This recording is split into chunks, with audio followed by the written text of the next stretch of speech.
Convido os irmãos a fecharem os olhos, a se colocar numa posição ereta, com a coluna ereta, pescoço esticado.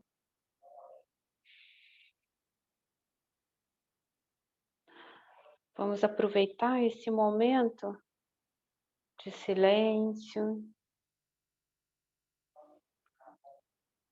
Vamos aproveitar esse momento, essa pausa, para a gente poder respirar, aquietar a mente.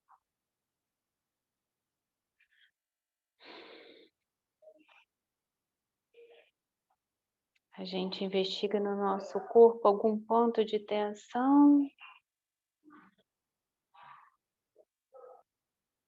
e vamos relaxando. Pés, pernas, barriga, costas, braços, ombros, pescoço, rosto. Relaxando o nosso corpo.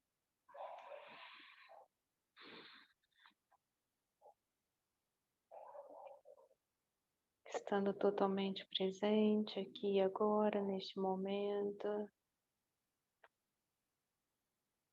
A gente mantém o nosso corpo firme, mas relaxado. Focando agora na nossa respiração. A cada exalação, a gente elimina um pouco de um estresse, um conflito, um desentendimento. Então a gente coloca essa intenção.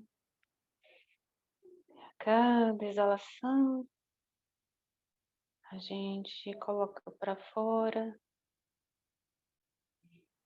algo que não compreendemos, um desentendimento,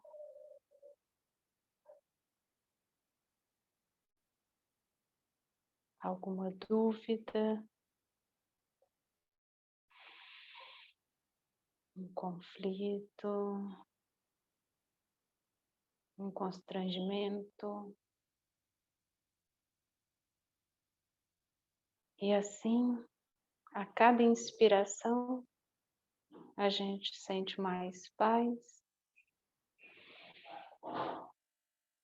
e equilíbrio interior.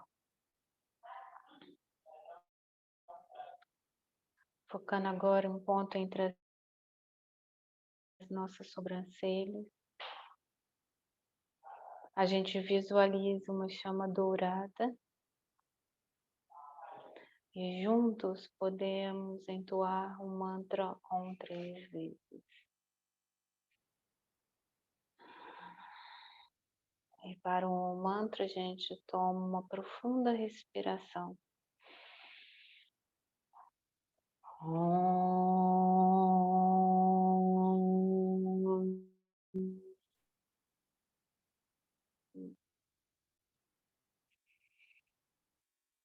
Om.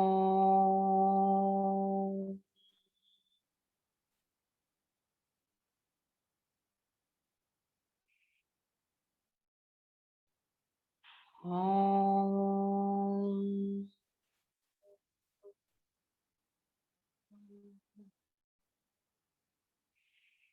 Om. Sahana Bhavatu. Sahanu Punaktu. Sahavidyam Karavavahai. Tejasvinam Vaditamastu. Ma Vidvishavahai. Om Shanti. Shanti. Shanti.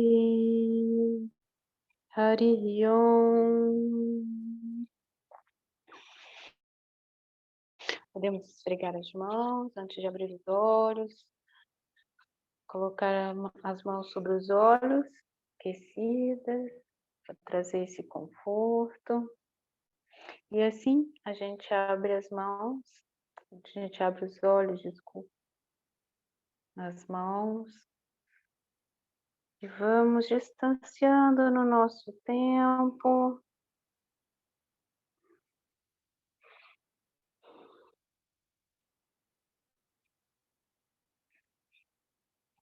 Estando aqui, agora. E colocamos as palmas das mãos em frente ao coração. Esse gesto universal de agradecimento.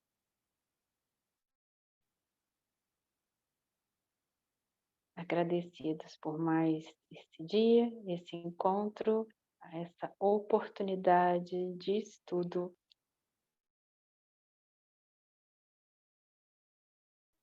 Gratidão, irmãos. Namastê. E assim iniciamos nossa reunião. Vamos dar continuidade ao livro O Reino dos Deuses, do Geoffrey Hodgson.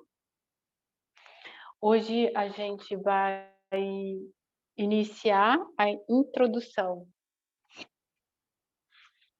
No meu livro, página 15. Mais alguém entrou? Entrou o Paulo agora. Oi, Paulo, boa noite. Boa noite, Paulo. Oi, boa noite. Boa noite, está sem vídeo. Estão me ouvindo o áudio? Tá bom, Oi, Paulo. alô? Sim, vídeo e áudio. Estamos te vendo e ouvindo. O vídeo parece que não está saindo. Agora você fechou. Não, tá sim, tá sim. Estamos te vendo. Aqui. Não estou me vendo, não. Tá bem. Então, irmãos, vamos dar continuidade, então, ao estudo. Quem gostaria, alguém gostaria de ler, fazer a leitura? Vou chegar na página aqui. Introdução, né? Você vai ler, Paulo? Isso. Eu não gosto muito de ler, porque, de repente, a cachorrada começa a latir aqui e pode dar problema. Manda ver, Paulo. Deixa a cachorrada participar. Então tá. Para começar? Por favor. Um dia em que, em uma encosta na orla de uma mata de faias, em um vale isolado ao oeste da Inglaterra, eu procurava ardentemente penetrar o santuário da vida oculta da natureza. Repentinamente, para mim, o céu se encheu de luz. Minha consciência foi arrebatada a um reino irradiante daquela luz que jamais houve, em terras ou mares. Gradualmente percebi a presença de um grande ser angélico, o qual era, sem dúvida, o responsável pelo meu elevado estado. De sua mente para a minha começou a fluir uma corrente de ideias relativas à vida, força e consciência do universo e da sua autoexpressão como anjos e como homens. Esta descrição, entretanto, não é absolutamente exata, porque durante essa comunicação o senso de dualidade esteve reduzido ao mínimo. Os dois centros de consciência, o do anjo e o meu, tornaram-se quase que coexistentes, formando temporariamente um ser, de cujo interior brotavam correntes de ideias. Acredito que isto é essencialmente verídico em todos os intercâmbios que ocorrem acima do nível da mente formal, e especialmente dos níveis de sabedoria espiritual e de vontade espiritual. Mais tarde, a dualidade virtualmente desaparece. A unidade, a mais íntima unidade interior, permanece. Diariamente, penetrando naquele reino de luz, descobri que o grande oceano da vida, força e alma do universo, tinham suas miríades de habitantes. São os eus espirituais dos homens e super-homens e a vasta companhia das hostes angélicas, da qual o ser que me falava era membro. Era sobrenaturalmente belo, majestoso, semelhante a um deus, impassível e impessoal ao mais alto grau. Como de instrutor para discípulo, começou a falar, e isto me habilitava a perceber. Algum comentário aí?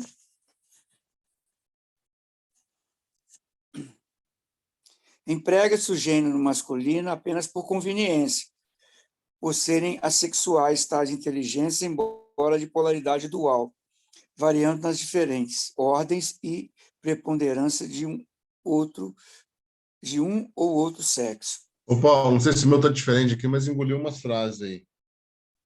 Oi? Não sei, eu não estou achando, está diferente aqui ou pulou algumas frases, não sei. Não, eu estou lendo que Ele leu a nota de rodapé. eu li a nota de rodapé agora. Ah, tá, desculpa. Tá?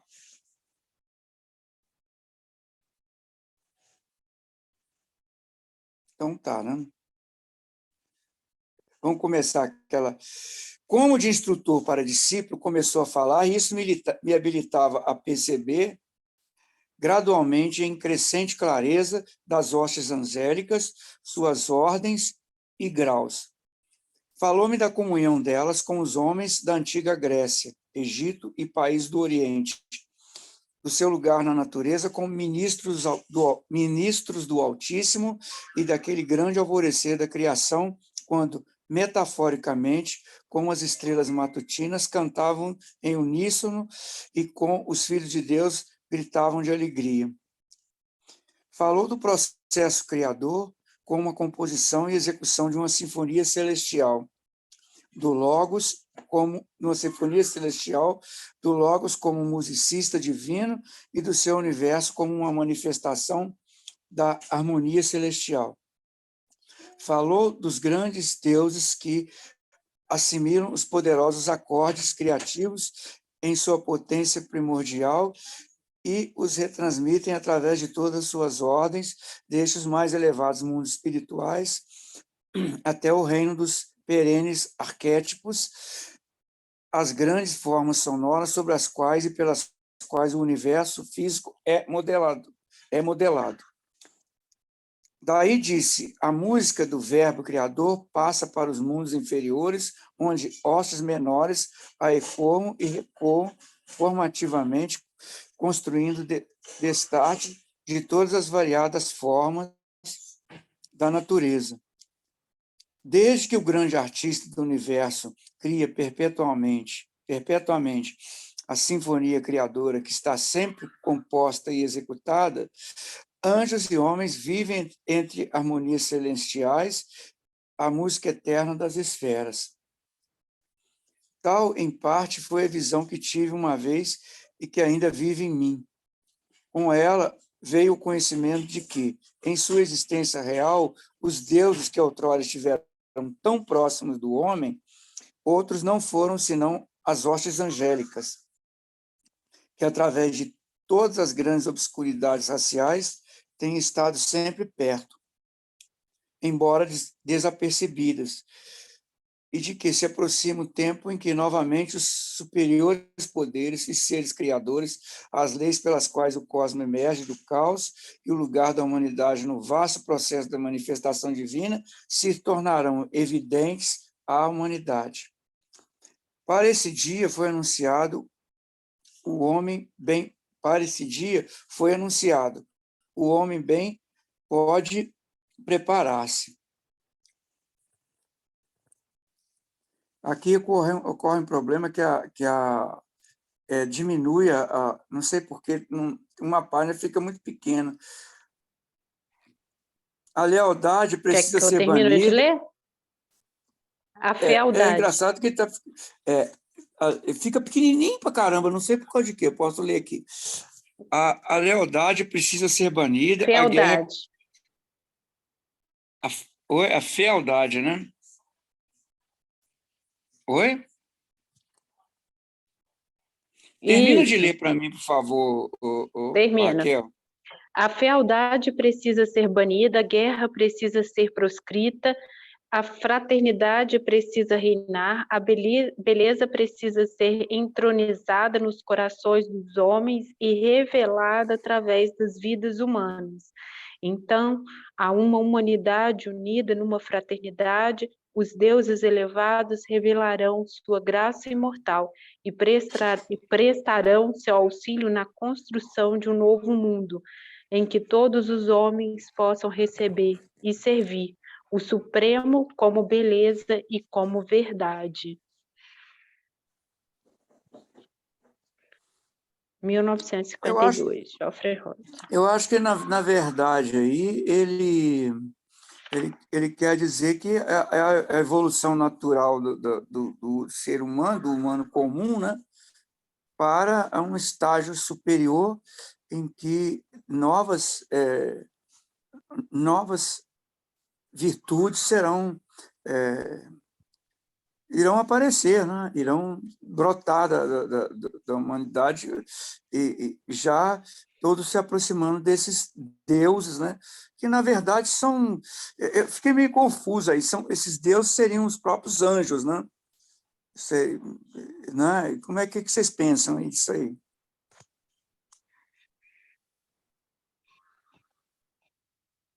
Sim, eu entendi que são as hostes angélicas. Uhum. No capítulo 1, ele vai explicar, né? O termo Deus abrange toda a natureza física e superfísica, o impulso evolucionário comunicado a ela e a irresistível força criadora, que mantém o atributo da autorreprodução e a capacidade de expressá-lo indefinidamente. Mas eu entendo, assim, como as hostes angélicas. Uhum. Então, vamos continuar aqui no segunda Não, parte? eu queria fazer um comentário no primeiro capítulo, desculpa, no primeiro parágrafo. Eu achei interessante quando ele coloca que essa comunicação entre o anjo e, né, o ser angélico, como ele descreve, e essa comunicação ela não é absolutamente exata, porque durante essa comunicação o senso de dualidade esteve reduzido ao mínimo. E eu não sei como vocês entendem isso, como chegou para vocês, mas o que eu penso é que para ele expressar o que essa percepção, talvez seja difícil expressar em termos, né, como quando a gente se expressa através desse mundo e a gente tem essa dificuldade, né? Então aqui a gente está trazendo, aqui a gente vive na dualidade. Então, para trazer esse senso de unidade, para descrever exatamente, então talvez existe aí uma dificuldade, por isso não é tão exato. Eu não sei se como vocês compreenderam isso, mas para mim me chegou desse jeito, né? Nesse estado superior de consciência, elevado de consciência, nesse nível em que ele se coloca em unidade com esse ser angélico, né? Ele recebe essa comunicação e para transmitir já não é tão exato, porque ele tem que colocar em palavras, né? E talvez essa experiência não tenha como ser exatamente comunicada, né, explicada. Então isso me chamou a atenção, achei interessante. De qualquer maneira, o que ele passa aí é essa experiência de iluminação que aconteceu com ele, né? E mesmo a gente, nesse nível que a gente está atualmente, ele explica bem o que acontece, né? Como é que é esse processo e tal e tudo mais. Mas, de fato, concordo com você, Raquel, de que é difícil explicitar isso, né? É difícil comunicar essa comunicação que ele teve com as hostes angélicas, né?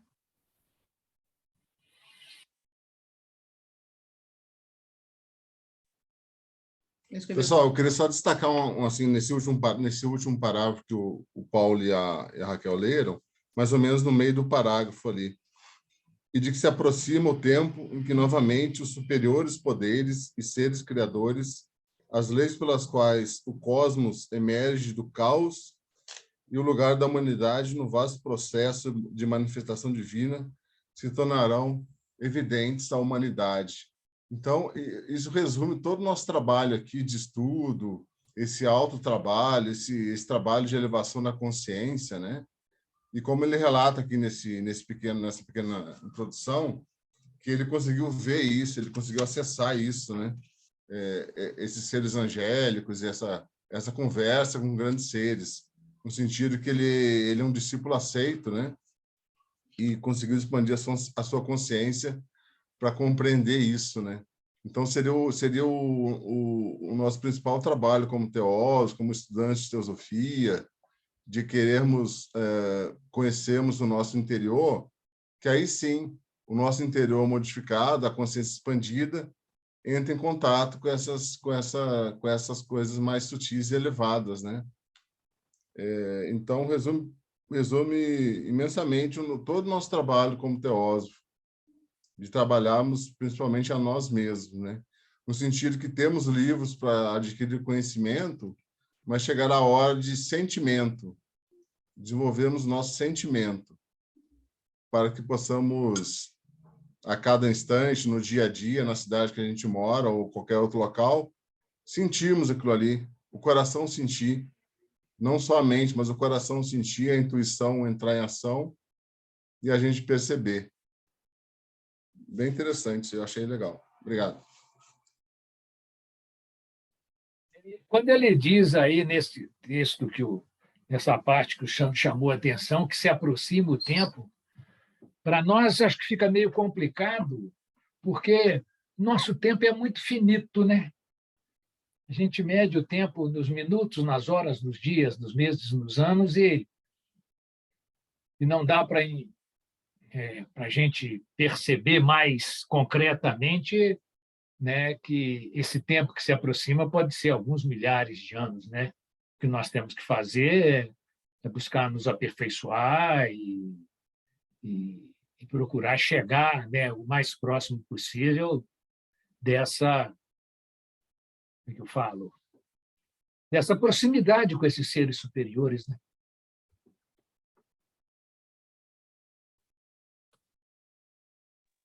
E na última frase ele fala, então, uma humanidade unida em fraternidade, os deuses revelarão sua graça imortal. Bom, e o primeiro objetivo da sociedade teosófica fala, né, traz esse tema da fraternidade. E também eu também achei interessante como ele termina, servir. E também assim ressaltar que para mim ficou muito bonita essa forma poética que ele traz, essa visão, e também que ele fala assim, foi uma visão que tive uma vez e que ainda vive em mim, como é forte, como é bonita, né?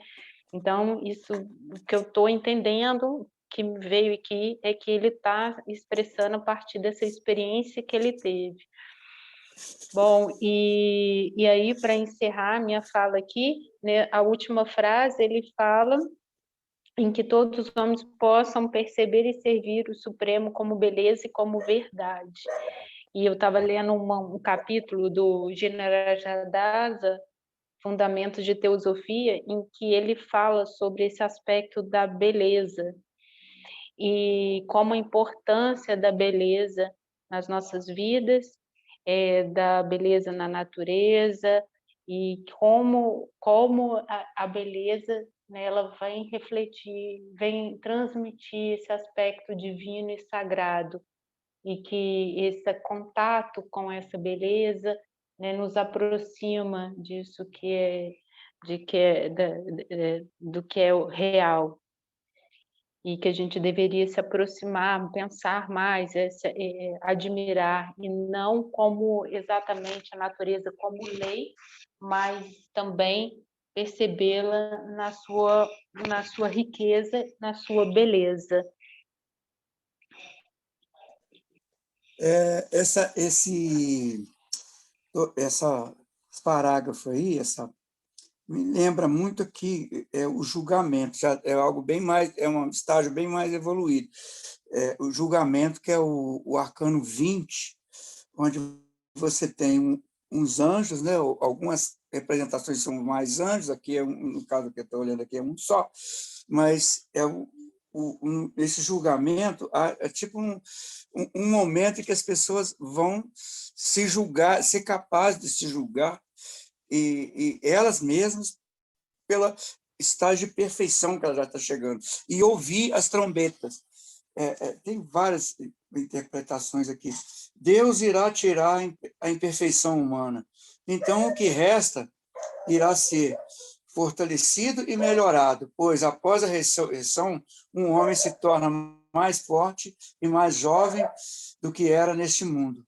Assim, os filósofos consideravam o juízo final, principalmente a germinação e o surgimento desta pedra. É uma visão alquimista, tá?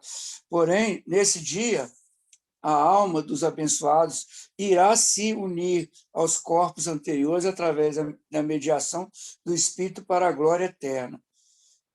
É bem elevado aqui, né? E aí vai. Me pareceu muito que ele falou que são anjos, né?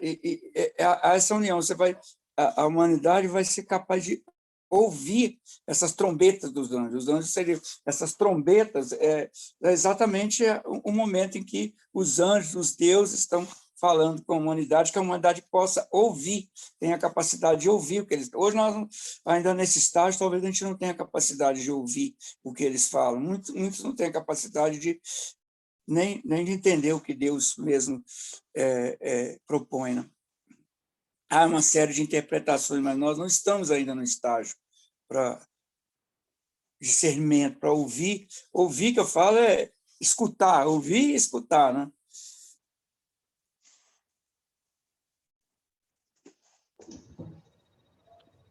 Mais Posso falar? alguma...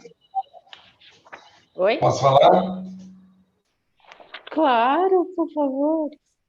O Sandro me conhece, sabe que eu gosto de provocar, né, Sandro? Já vai dar um sorriso aí.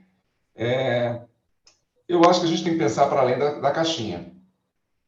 Hoje a gente tem informações e conhecimentos que Geoffrey Hudson, na época, não tinha, ou então não quis revelar. Apenas uma provocação. Várias tradições filosóficas e espirituais da humanidade falam sobre outras humanidades. O primeiro Buda histórico foi o primeiro Buda da nossa espécie, dessa humanidade. Então, devemos lembrar que, provavelmente, um desses deuses, e muitos desses deuses o foram no passado, são seres que vêm de outros universos, ou de outras galáxias, ou de sistemas solares. Muitos deles estão presentes entre nós, de forma excelente, e se revelarão quando a humanidade estiver preparada para isso. Pense nisso.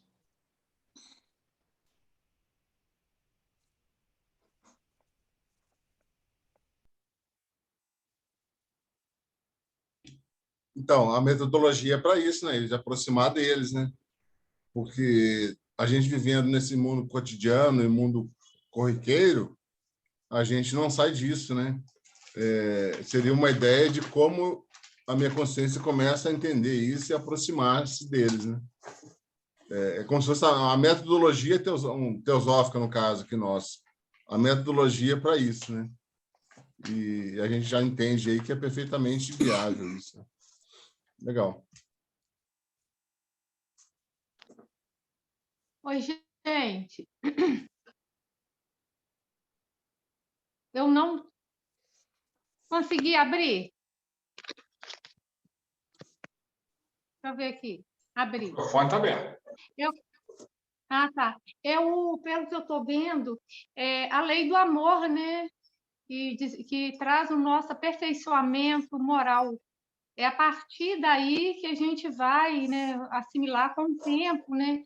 Sem tanto envolvimento dos órgãos dos sentidos, né? Porque o aperfeiçoamento moral, ele dá essa capacidade da gente mesmo fazer o discernimento das nossas ações. Então, uma coisa assim, para muitos anos, milhões e milhões e milhões de anos, mas vai acontecer, né? Por isso que pouco, a pirâmide, né? Pouco saem lá em cima. Olha que texto bacana. Vivenciar isso. Olha que texto bacana tem aqui, olha. Cada esforço para libertar-se da prisão, Zad do Arcano 18, causa, antes de tudo, mudanças internas, porém não traz ainda a libertação. Esta vem somente depois. Aí vem aqui, ó. O pássaro, encerrado numa gaiola, começa a poder bater-se contra as grades até convencer-se completamente da impossibilidade de escapar. O mesmo acontece conosco.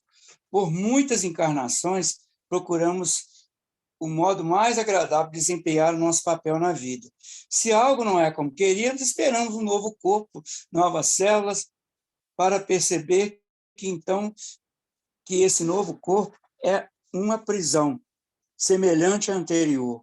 Procuramos novas condições, novos lugares no plano físico, mas, apesar de tudo, continuamos escravos do plano zodiacal. Finalmente descobrimos que nós, o pássaro preso, deveríamos mudar a nós mesmos para podermos escapar da escravidão. Começamos, então, a uma autotransformação astral, transformando-nos, sutilizando simultaneamente a natureza. Ouvimos melhor o som da trombeta do arquétipo. No tremendo tumulto do mundo, impelidos pela roda da fortuna, não podíamos ouvir esta voz, a não ser nos raros instantes do complexo silenciar das nossas paixões. Agora, esse som se nos torna mais e mais audível. É certo que a própria vida se encarrega de transformar-nos continuamente, mas precisamos transformar-nos consciente e evolutivamente. Essa deve ser a nossa meta. Quando no horizonte não percebemos subida alguma, é preciso avançar horizontalmente, esperando até que ela surja. Às vezes é preciso mesmo descer, se tivermos firme convicção de que já lá encontraremos uma íngreme subida. Tal é o caminho daquele que busca. Bacana, né? É o exemplo do Mebs aqui para o Arcano 20. Tudo isso aí tem a ver com o Arcano 20. Ouvir as trombetas do divino. Comunica bem com esse último parágrafo da introdução, esse final, principalmente com essa parte que o Sandro destacou, né? Essa uma alquimia, né? A meditação dele está toda ligada a esse Arcano 20, né? Quando ele escreveu isso aí, com certeza.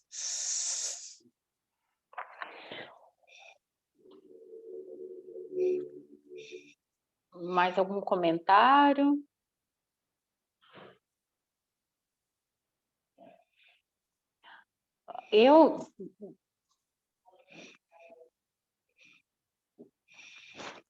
Tá, olha só, eu tinha sugerido a gente ler as duas introduções.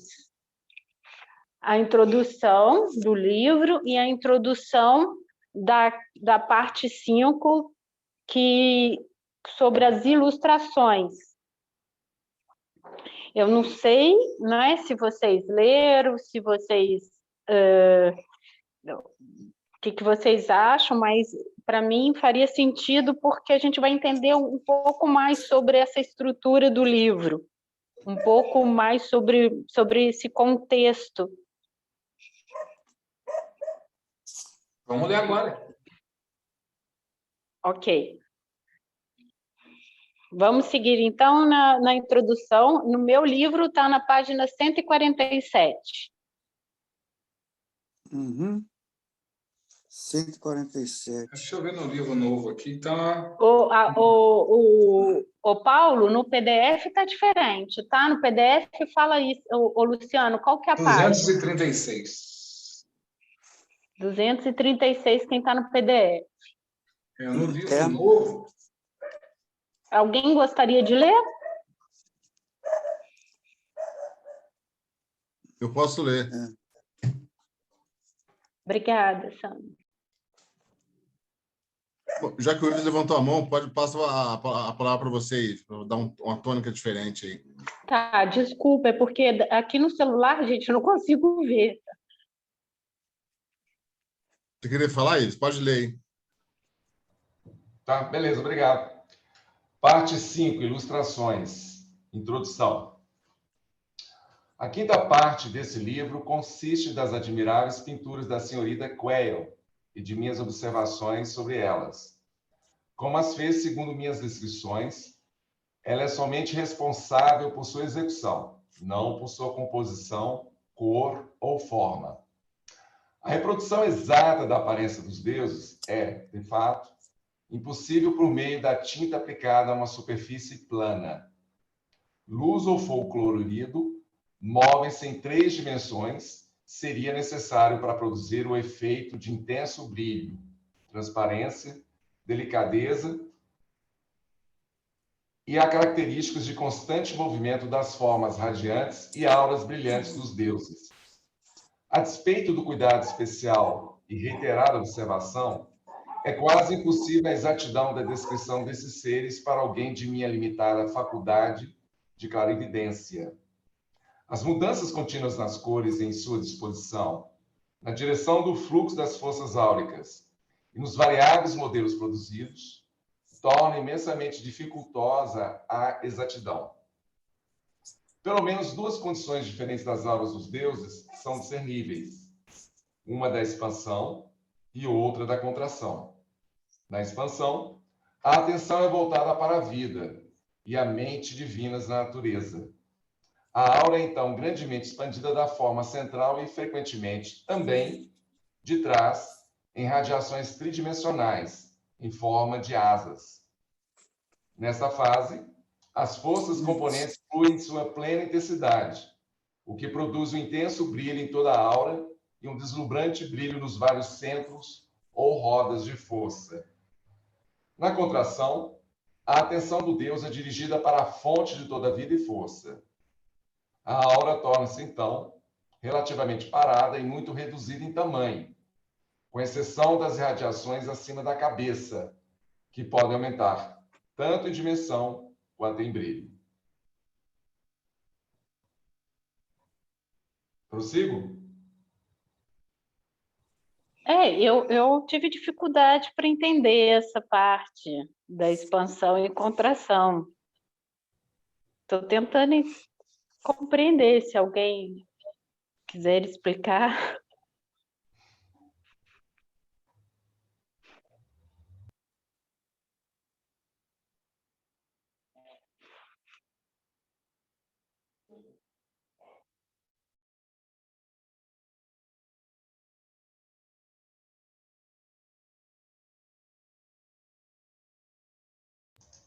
Talvez seja melhor, uma fotografia vale mais do que 1000 palavras. A gente pegar a imagem e entender isso, né, quando a gente começar a vê-la. Uma coisa que me ocorre aqui é que Estou procurando aqui. essa contração e expansão, e esses deuses utilizam de energia natural, que nós, aqui na nossa pequenez, não estamos acostumados a trabalhar com elementos naturais, né? Com forças naturais. E eles dominam plenamente esse tipo de coisa, né? Então, para a gente é difícil mesmo de entender um pouco isso aí, porque eles se utilizam de energias naturais até para se expressar com essa forma que o autor coloca. Eu imagino isso. Me relembrou também a respiração, né? Expansão do pulmão e contração do pulmão. Eles estão no ar, fluidos, éter, né? Então, pensei por esse lado também.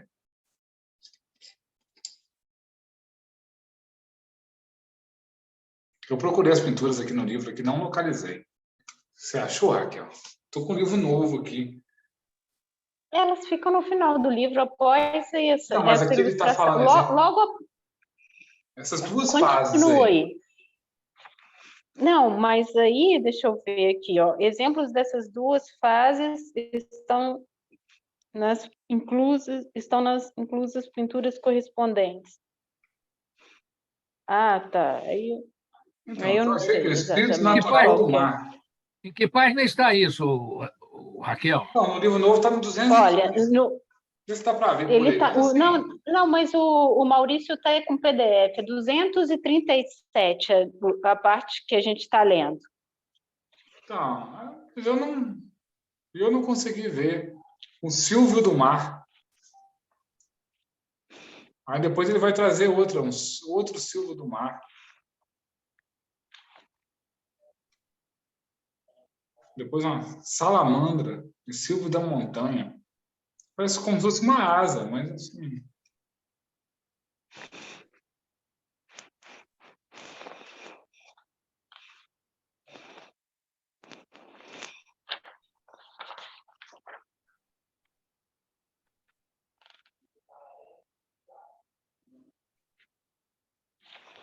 talvez para a nossa compreensão assim é muito grande.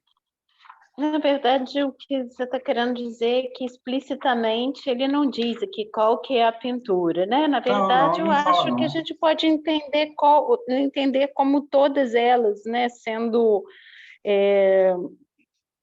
nesse sentido de expansão, contração. Tem um pedaço aí que vai dizer. Por que saltamos lá do início do primeiro capítulo para cá? Eu tive que sair aqui um pouco e perdi isso. Ah, tudo bem, Maurício, é porque aqui é uma introdução às ilustrações. E eu tinha colocado lá no nosso grupo essa sugestão da gente ler as duas introduções que existem no livro. A introdução ao livro e a introdução às ilustrações, porque aqui ele vai trazer mais sobre essa experiência dele, como se deu essa ilustração, que é uma introdução bonita também, e para a gente entender um pouco o que ele vai trazer no livro. O capítulo 1 normal do livro está trazendo exatamente a definição dos termos que ele usa. Quer dizer, antes da gente entender a definição dos termos que ele usa, tentar entender lá nas ilustrações, eu não entendi bem isso, não. Mas lá ele não fala de expansão, não, Maurício. Então, gente, vamos dar continuidade? Tudo bem. Ives, você pode, por favor, continuar? E a gente vai entendendo isso no decorrer do estudo. Perfeito. Exemplos dessas duas fases estão nas inclusas pinturas correspondentes, conquanto a maioria destas represente a fase de expansão. A textura ou granito da aura é extremamente fina e, a despeito do esplêndido acabamento da senhorita Quayle, verificou-se ser impossível sua reprodução perfeita. Há várias camadas de força dentro desta aura, cada qual com seu matiz e direção de fluxos próprios.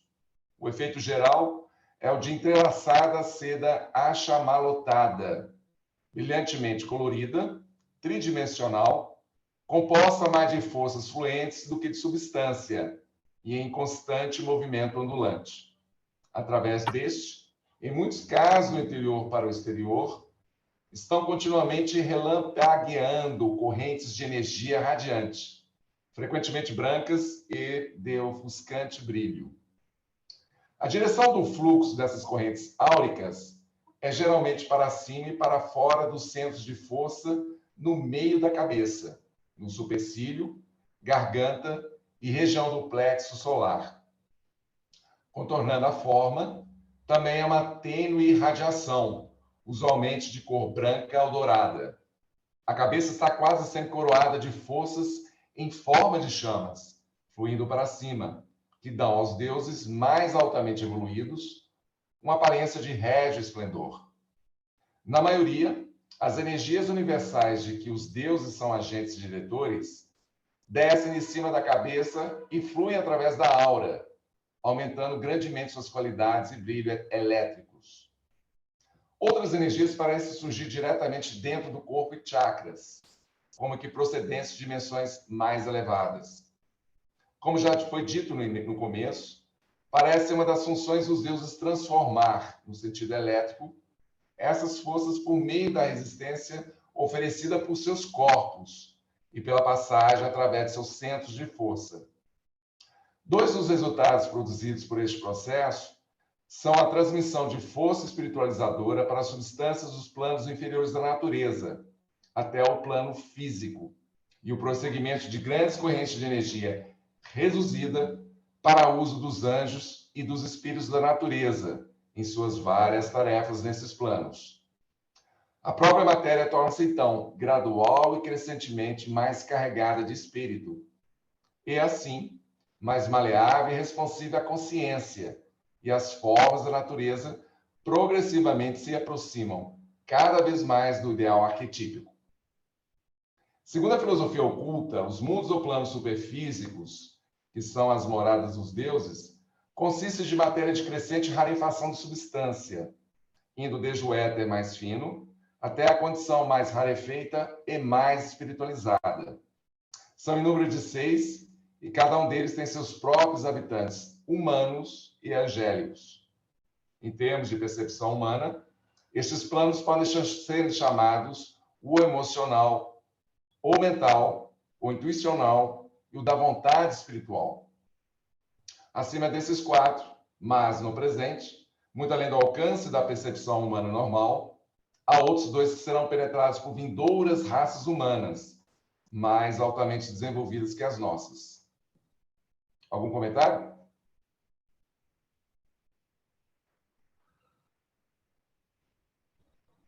Não, eu gostaria de, em relação ao parágrafo anterior, tem uma imagem que é a lâmina 10, o deus montanhês.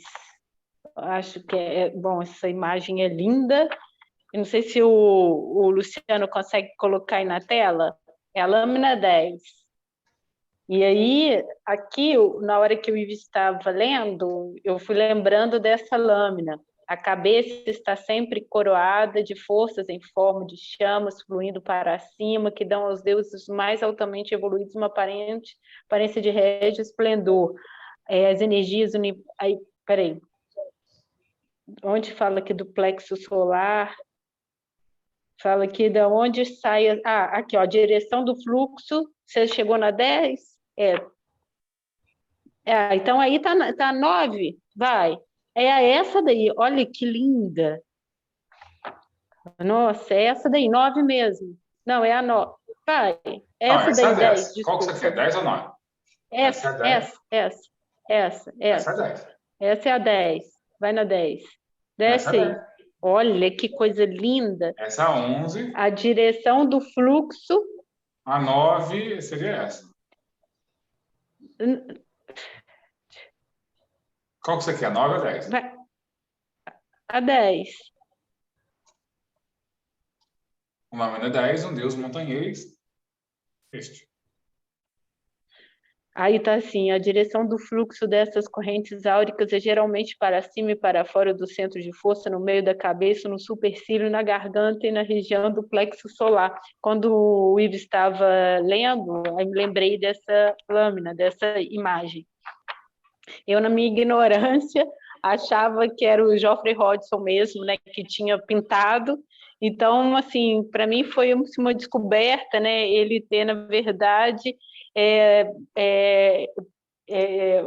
passado para uma pessoa, né, essas experiências, e que é a senhorita Quayle, né, e ela pintou. Então, acho muito bonita essa parte aqui, essa introdução. Bom, mas aí fala muito mais coisa. Alguém quer fazer mais comentários? É muito complexo para nós, assim. Não, para mim, mero mortal, assim. Eu não vejo isso na natureza de modo natural.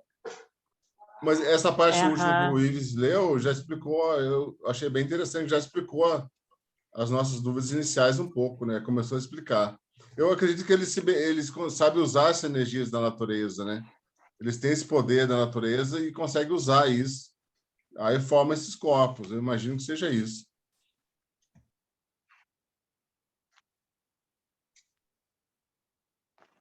E eu quis trazer essa introdução aqui, essas ilustrações, justo porque eu acho muito bonita, lindas essas ilustrações. Para mim, são assim...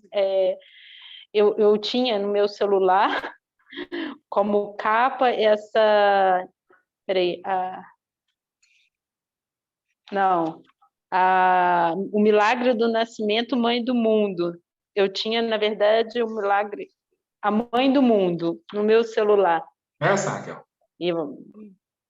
Isso, essa daí. Nossa, eu acho lindo. Então, assim, a gente começar esse livro, entender um pouco mais como ele chegou a essas imagens, entendendo quem que fez, né? Eu acho que faz parte aí do contexto para a gente dar início ao nosso livro.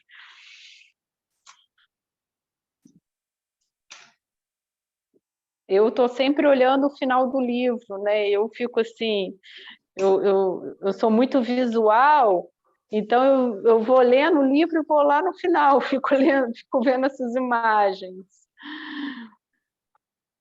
Eu acho de uma beleza profunda.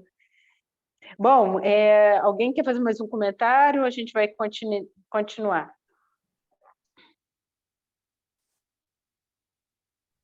Acho que o Ives pode ler mais um pouquinho, né? A sequência aí.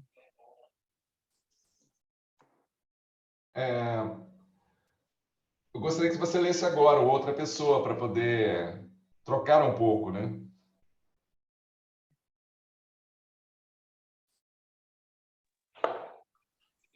Alguém? Eu leio. Onde que parou? Parou em vidas... Segunda filosofia oculta. Ok. Segunda filosofia oculta. Acho que já foi essa, não? Foi, Ives?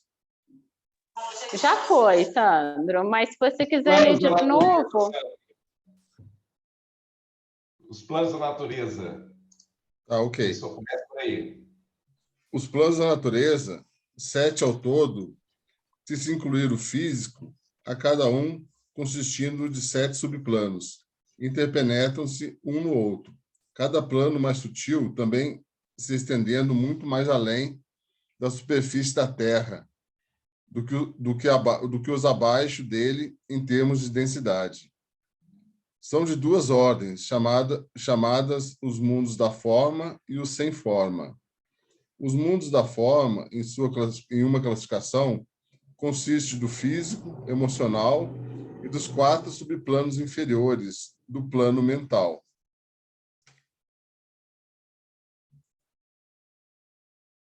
O mental dividido em 7, né?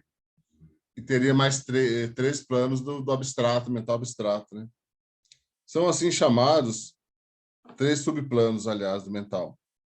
São assim chamados porque neles a forma predomina sobre a energia e o ritmo. Nesses mundos, os corpos tendem a ser concretos e objetivos, de contornos relativamente bem nítidos, particularmente nos níveis físico e mental. Os mundos sem forma, que consistem dos 3 subplanos superiores do plano mental e dos da intuição e vontade espiritual, são assim chamados porque neles predominam a vida e o ritmo, e a forma é reduzida à sua essência ou arquétipo. Bem interessante ele falar isso aqui, né, que os mundos... Só um pouquinho. A parte que a gente conhece aqui do nosso corpo físico, etc., né, das pessoas, neste mundo os corpos tendem a ser concretos e objetivos. E lá nessas figuras que a gente está vendo, o mundo dos deuses não é dessa forma, né? Como que a gente vai abandonar esse conceito, essa compreensão que a gente tem, que a nossa consciência tem, e passar para o lado sutil da coisa, né? Último parágrafo. As ilustrações representam deuses habitando esses grupos de mundos. Nos mundos sem forma, onde as auras predominam sobre os corpos, aparecem como brilhantes centros de força, rodeados de fluentes energias de muitos matizes, quase encobrindo a forma interior. Nos mundos da forma, é maior a sugestão da forma altiva ou bela. Por esta razão, as auras externas foram omitidas de muitas das pinturas. Em todos os casos, deve-se lembrar, os grandes deuses estão envoltos em extensas auras de muitas tonalidades brilhantes. A história que a gente aqui no mundo físico tem aura, mas quase que ninguém vê a aura do outro, né? E lá praticamente é um mundo sutil de auras, né? Comentários?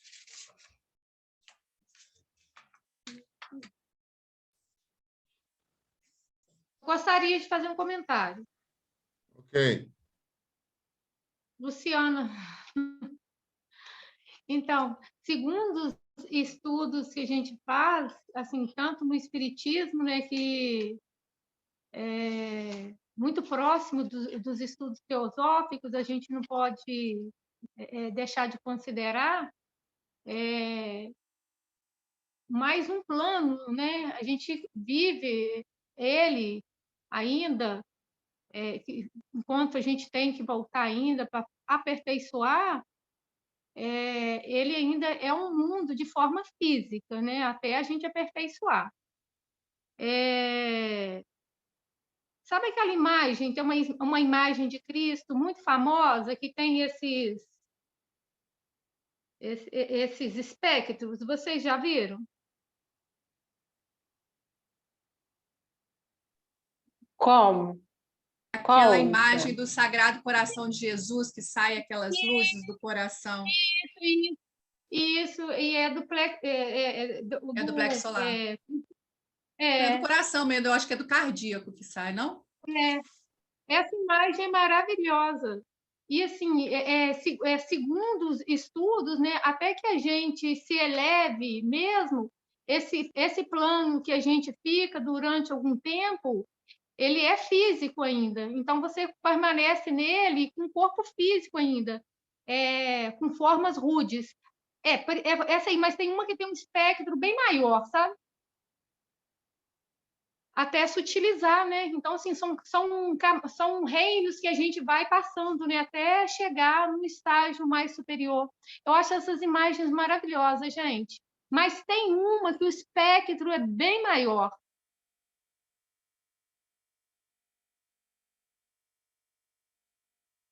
É uma que ela sai numa folhinha imensa.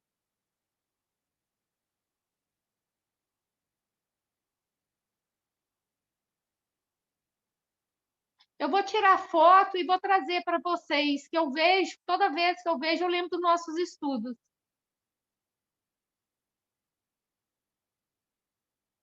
Porque é esse átimo aqui que faz com que nós... É o do plexo solar que faz com que nós tenhamos comunicação com o átma, né?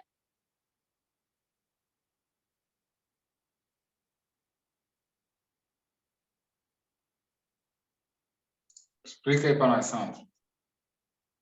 Quem souber aí.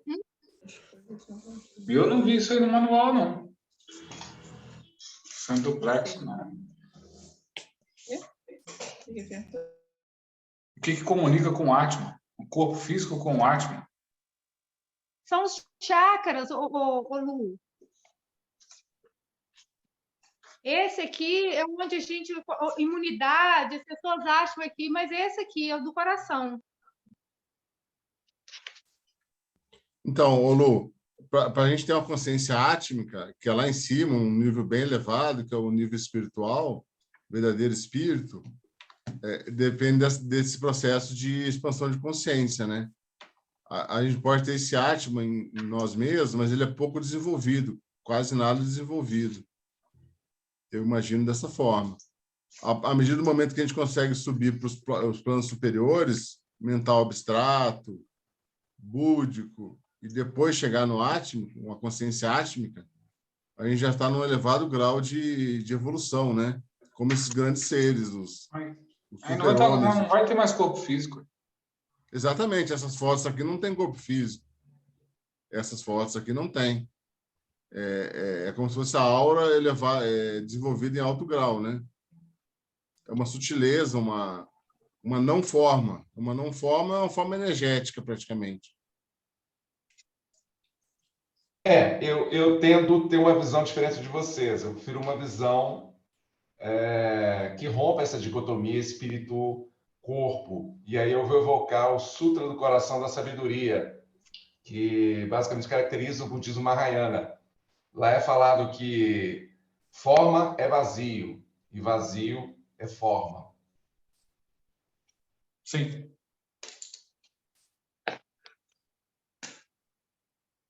Então, vazio e forma nada mais é que vazio ainda. Repete isso aí, que não há mais nada. Não há sentimento, não há sofrimento, nem causa. Desculpa-me, estou falando ao mesmo tempo que você, desculpa-me. Não, pode falar. Pode falar.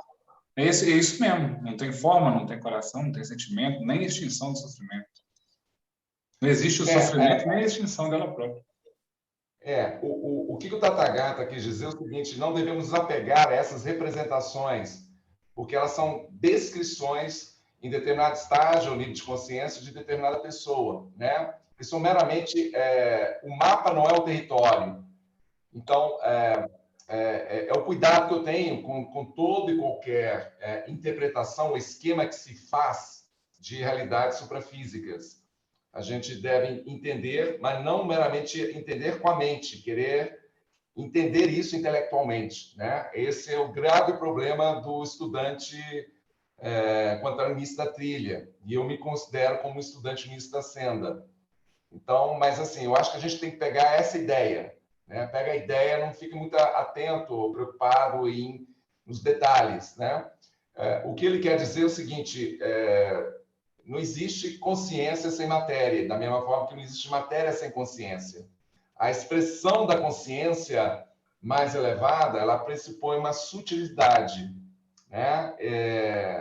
E aí a gente pode pensar dessa maneira, que eu acho que eu não passaria desse ponto, né? Mas assim, é muito bonita essa descrição quando Hudson fala no final que os grandes deuses estão envoltos em extensas aulas de muitas tonalidades brilhantes, né? Então, você pega relatos de várias tradições filosóficas que descreve quando o discípulo se aproxima de um grande ser, de um grande mestre, como ele já tem já desenvolvido essa visão, né, espiritual, que é um termo também que eu não gosto de usar, ele consegue ver esses seres envoltos, né, em grandes radiações, um grande campo luminoso, que aqui é descrito como aura, né? Ele fala como aura. Então, isso é muito interessante que a gente vê isso em diversas tradições filosóficas. Por exemplo, o cristianismo é representado na iconografia católica, os santos envoltos em auras, né? Provavelmente um desses ilustrações que vocês pegaram aí, você vai ver uma imagem de Jesus em volta, na cabeça dele existe uma auréola, né? Então, a ideia é essa. Todos esses grandes seres estão envoltos, eles emanam de si uma radiância que ele chama de auras externas. E quanto maior o grau de sabedoria, de compaixão, de amor que esses seres têm, mais luminosos eles são.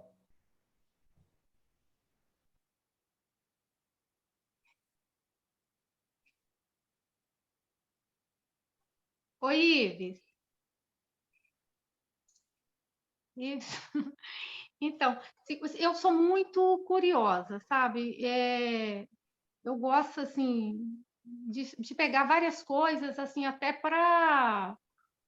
porque eu tenho um instinto, assim, analítico, sabe? Então, eu li agora recentemente e, para mim, fez um sentido muito grande, porque é o nosso... olha só, eu até guardei. Os instintos são a germinação e os embriões do sentimento. Então, é o nosso próprio ego. Quando fala, torna-te o que tu és, é isso. Então, assim, é o aperfeiçoamento moral, através, entendeu, do controle das nossas ações, que tem coisa que, assim, nós sabemos, a gente sabe, mas quando você vai colocar em palavras, é tão profundo, é tão abstrato, que falta palavras. Você consegue perceber isso em muitas coisas que acontecem na sua vida? Assim, de acordo com coisas que a gente vai percebendo, através assim, de muitas coisas, a gente não consegue traduzir. Por isso que no budismo, né, eles não falam. As pessoas acham que são ateus. Não, eles falam porque eles sabem que é tão assim profundo que o nosso nível de consciência não consegue alcançar, então melhor não falar. Não é que eles negam Deus, né? É porque é melhor não falar, porque senão você deixa a pessoa mais confusa, né? Então tem coisas que não se fala, né? Tem coisas que não se fala, né? Mas a gente consegue ter aqueles lampejos, né? Tem coisa que às vezes eu penso, depois vem na reunião, vem no livro, eu penso, caramba, né? Aí você vê assim, o despertar da gente acontecendo, é muito bom, né? Se sente vivo, né? É verdade, as palavras matam. Se você definir algo, você o mata. E as palavras são incapazes, ou a comunicação verbal é incapaz de transmitir toda a força de uma experiência que ocorre em um nível para além da mente. Por isso que conhecer o eu significa, basicamente, não reconhecer esse eu, né? Entender uma coisa, compreender uma coisa, é muito difícil você transmitir isso em palavras, porque a espiritualidade, o fenômeno da espiritualidade, ele é incomunicável. Por isso que na escola pitagórica você fazia o juramento de nada transmitir os segredos maiores. Por isso que a Sociedade Teosófica, quando ela foi fundada, não foi unânime entre os mestres, né, de sabedoria, a fundação e a transmissão de certos ensinamentos. Porque esses caras estão por cima da bala, por cima da carne seca, mas exatamente porque essa sabedoria ela não pode ser dita através de palavras. Somente um iniciado é que vai aprender isso de uma maneira não verbal. E o problema das palavras que podem elas serem interpretadas. Então, eu mencionei lá atrás que eu tenho receio hoje de falar espiritual ou a palavra Deus, né? Porque elas estão contaminadas hoje em nosso contexto cultural, né? Então, alguns substituem a palavra espiritual por campo imagético, imaginal, né? Isso, usam outras palavras, mas não adianta, né? Então, quando Hudson fala sobre Deus, ele define lá no início o que ele entende, o que ele chama de Deus. E aqui é difícil, na nossa língua portuguesa, entender que Deus é uma palavra masculina, mas nós estamos falando de consciências, não de seres mais, mas de consciências que elas já superaram a dualidade. Elas são, ao mesmo tempo, masculino e feminino, e, ao mesmo tempo, não são nem masculino nem feminino. Então, é um jogo de palavras. A começar pela dificuldade da nossa linguagem. A nossa sociedade ela é basicamente helênica, a nossa maneira de pensar é grega. E o pensamento, a lógica grega, ela é dual, né? Então, você tem uma tese e uma antítese, né? Para você caminhar uma síntese. Então, é muito difícil você nominar e ficar preso às palavras.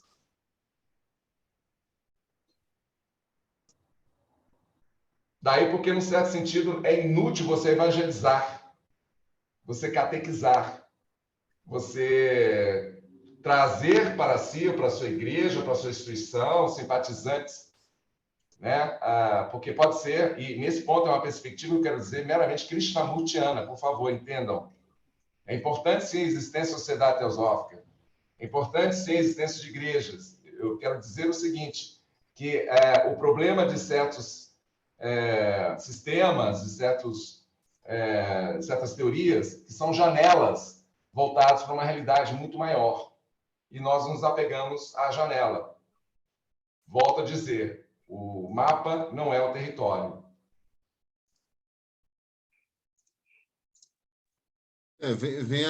Vem complementar isso aí, Ives, a questão que, para eu entender, para minha cabeça, minha mente, minha consciência entender como são esses deuses, eu preciso me aproximar, quase que me tornar algo parecido, né?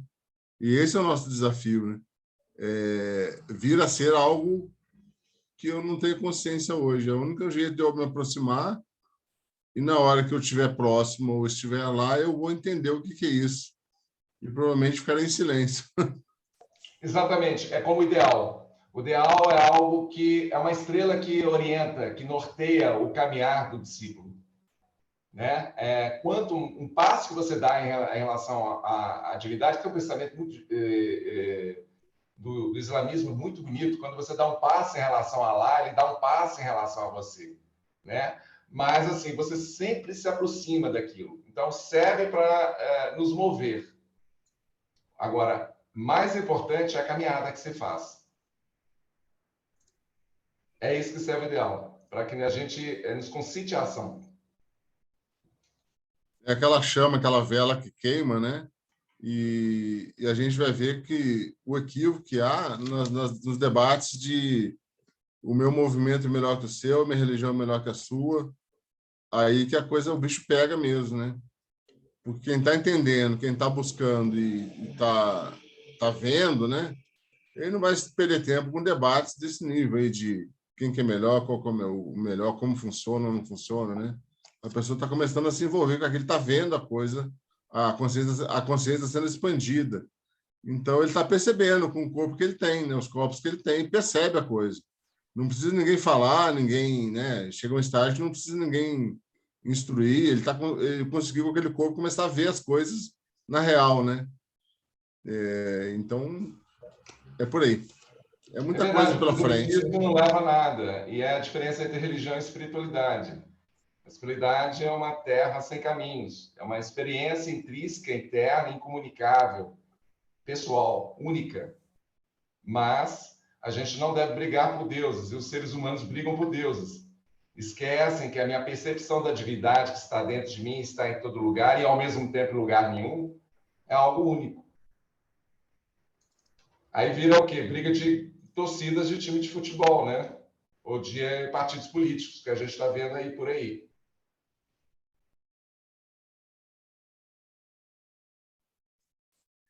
O Luciano quer ler, Luciano, o próximo?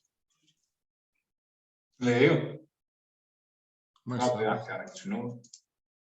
Então, mas qual que vai ler agora, Raquel? Porque essa introdução concluiu, né? Lâmina 1, eu acho, né? Não, aí agora a ideia seria a gente voltar e ler a parte 1 mesmo, começar no capítulo 1, e não ler as lâminas. Aí a gente pode ler cada um por si, e depois no final a gente pode fazer essa leitura. Então, mas já vamos ler agora. Aí eu pensei em voltar na parte 1. Deixa eu ver quantas horas são. Faltam 10 minutos, né? 10 minutos, mas a gente pode mais. A divindade é grande, ó. A gente... Tá, gente. Eu acho que dá tempo da gente ler, pelo menos, a gente pode até voltar, Luciano, mas podemos fazer uma leitura. O Luciano já definiu bem, a divindade é grande. Literal. Belas palavras, a divindade é grande. Podemos refletir sobre essa frase. Então, essa é a frase de encerramento da reunião. Deixa eu achar aqui. Eu fui procurar e me perdi. Me encontrando. Fui lá no prefácio de novo. Evidência, criação. Está aqui, a divindade tem que estar aqui.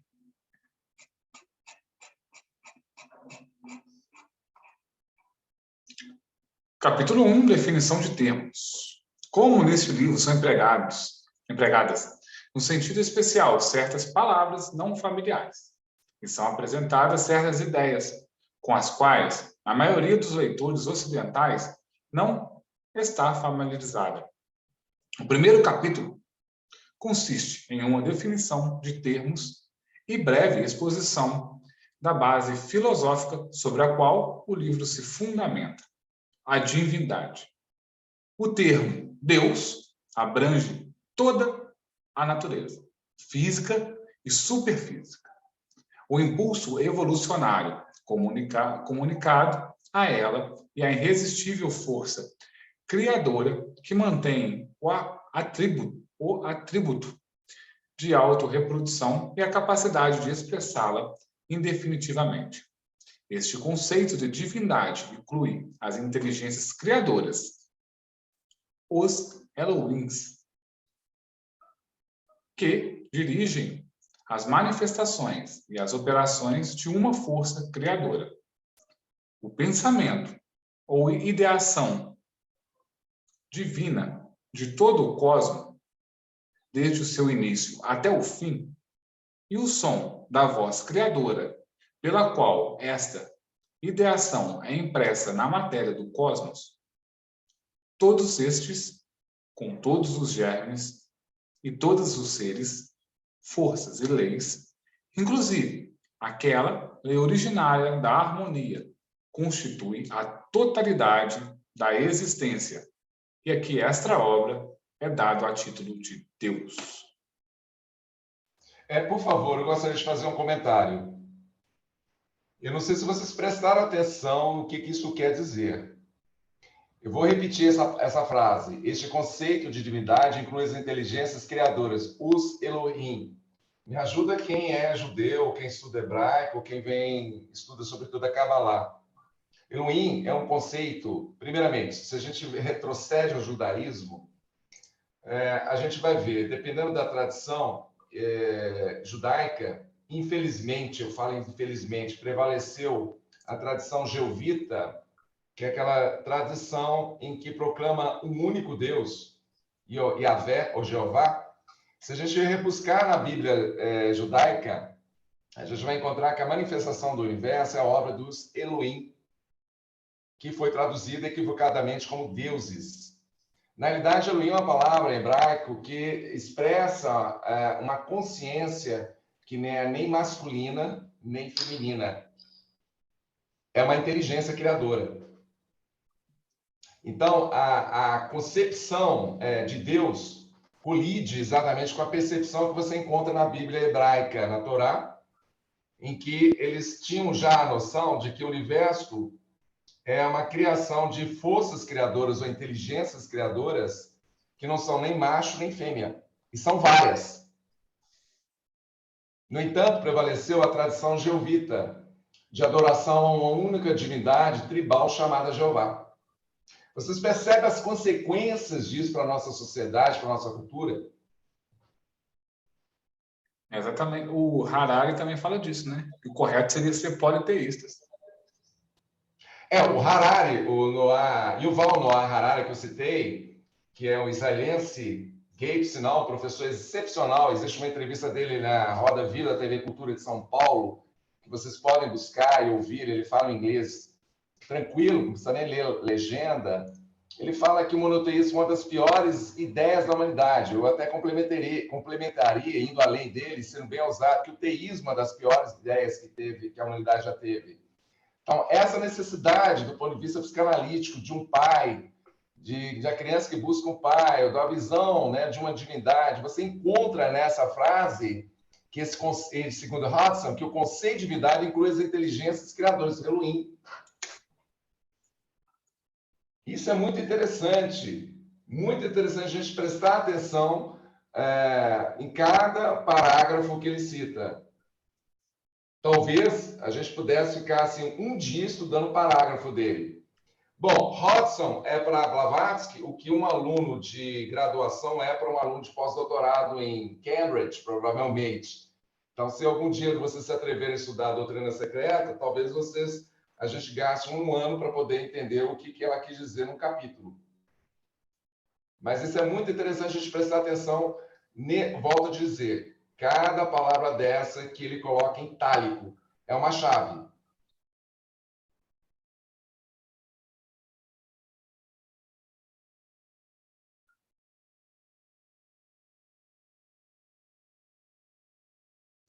Todo mundo morreu? Alguém discorda de mim? Falei muita bobagem?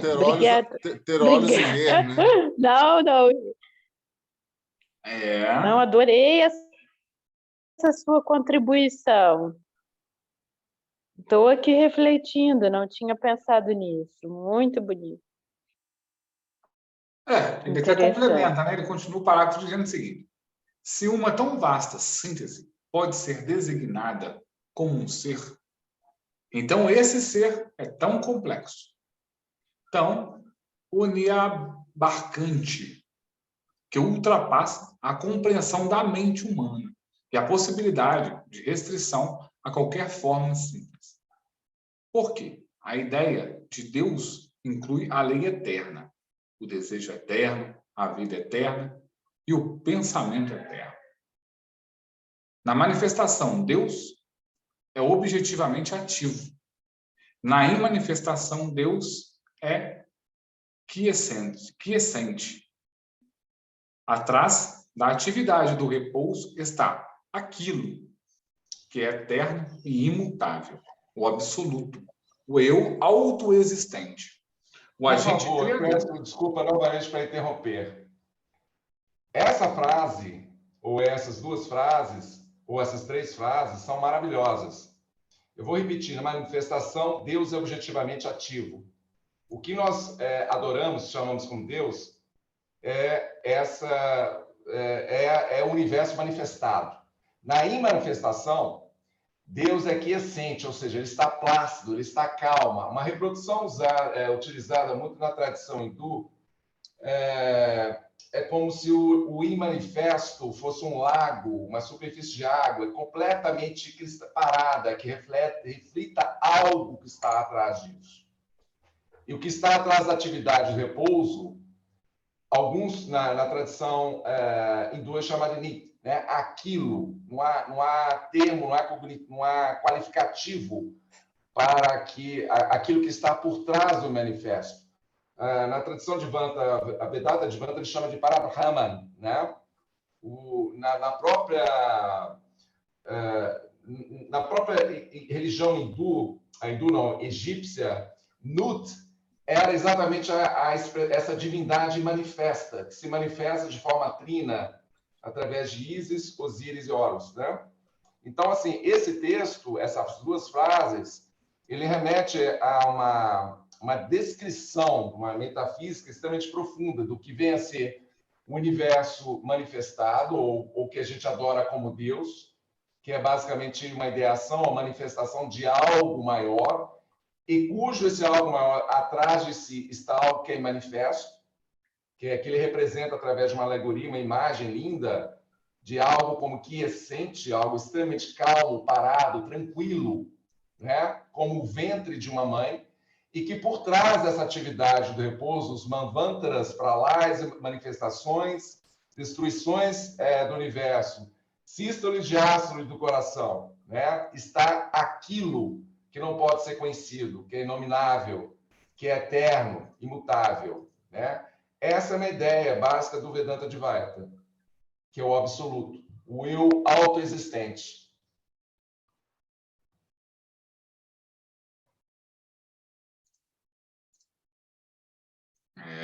A divindade, né, Sandro? É grande e complexa.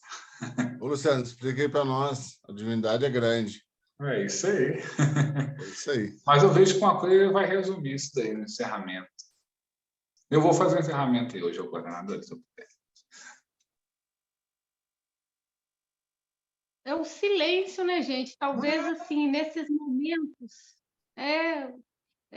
momentos de introspecção, assim, que a gente se eleva, a gente quer, né? É o silêncio, não tem palavras.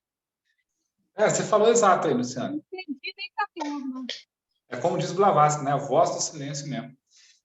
Até a Shelley aqui, ela tem uma frase bem interessante no início do livro, que é isso aí mesmo. Quando a gente fala diariamente, analítica, Estava aqui, mas eu não achei, não.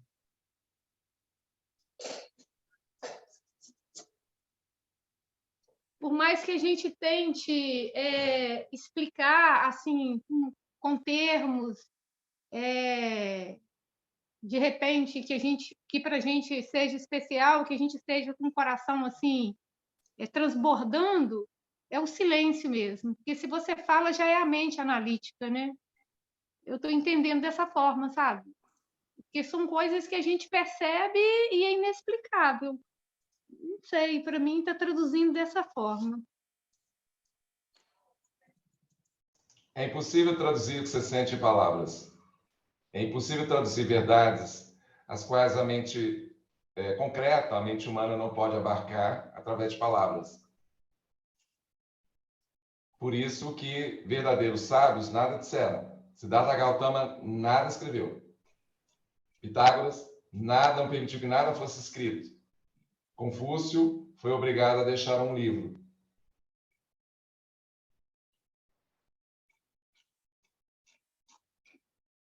O Sócrates também, né? Eu gosto muito. Esse é o sentido oculto da iniciação. Somente quando iniciado, somente na iniciação, você apreende aspectos, pílulas da sabedoria. Ou seja, você tem que estar num outro estado de consciência.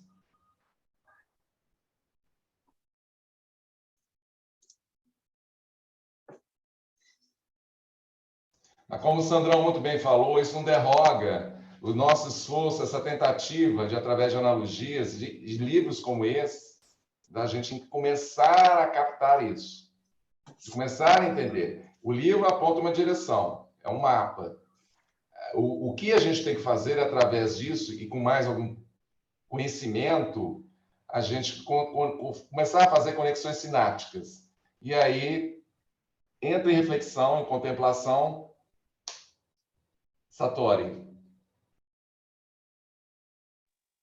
Até porque, Iris, para a gente estudar a doutrina secreta, eu vejo assim, essa necessidade da gente estudar esses livros primeiros, anteriores, para a gente ir também absorvendo, porque é muito forte esses estudos.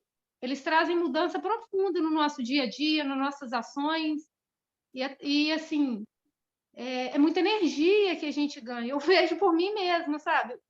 Então, assim, a gente precisa desse tempo, até assim, porque isso não é para você correr, eu acho assim, é para você degustar, sabe? É um momento, assim, de ação de graças, tá? Para mim é. Esses momentos, para mim, aqui são, assim, divinos.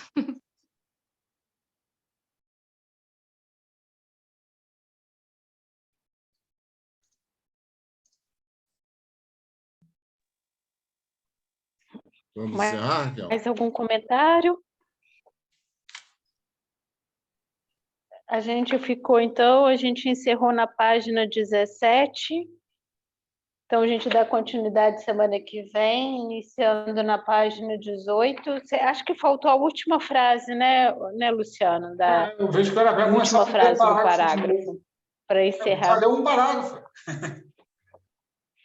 Isso, a gente pode, na verdade, começar a divindade de novo, né? A gente pode voltar.